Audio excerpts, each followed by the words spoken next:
You can now create libraries of reusable elements and share them across your organization for use in whiteboards. Think of these as building blocks, icons, illustrations, UI patterns, whatever you use repeatedly. Here's how it works. Create a whiteboard in your organization's libraries section. Once the library is created, anything you place directly on the canvas becomes a library element. You'll see these shown in purple in the outline. If you nest items inside a group, the entire group becomes one insertable library element. By default, anything nested in a section gets organized under that section name in Quick Insert.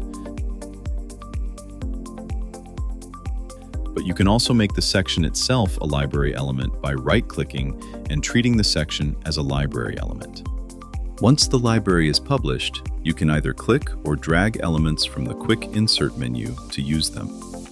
Lastly, if you're working on a whiteboard and you want to add elements to a library, just right-click and select Add to Library.